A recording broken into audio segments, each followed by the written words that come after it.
Muzannyo gw'okubaka club ya Weyonje ne Police Netball Club bakedde kutendekebwa ekibuli nga beetekera omwetolooolo gw'okubiri ogwa liigi y'omuzannyo gw'okubaka ogugibwa kakaawo okuganda lya sabiiti eno. Emizannyo 5 gye gy'okuzannyibwa nga UPDF yeesookawo ne KCCA Netball Club, NIC eddewo ne Police, Makindye Weyonje ne KBK, Posta ne Prisons, kosa UGX Luweero ng'ezanya ne UCU.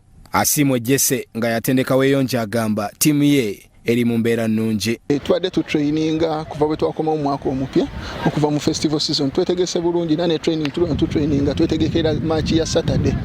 Tusuubira okumisingamu Namuli nga ye WD waffe kuba ayina ebibuuzo kola olunaku lwennyini olwa Saturday wendejje so ye tugenda mu misinga tugamusubwa nnyo kuba ye first WD.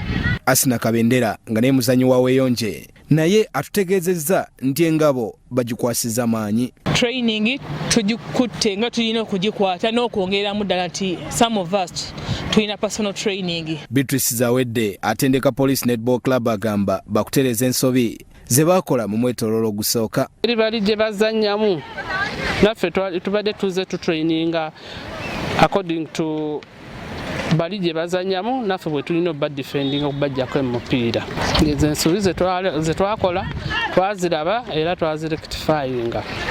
Rosette Kala nga yaziddwa mu kifo kya Vice President Technical ekibaddemu Richard Muwummuza eyagobeddwa Uganda Netball Federation President agamba bakusigala nga bakozesa ebisaawe okuli ekyaluzira Prisons kosa n'ekyekibuli. Round ya netball ejja kutandika nga 22 ku lwamukaaga nga bwe mbasabye mweteeketeeke bulungi tujja kugimaliriza ng'ennaku z'omwezi 5 ogwokusatu.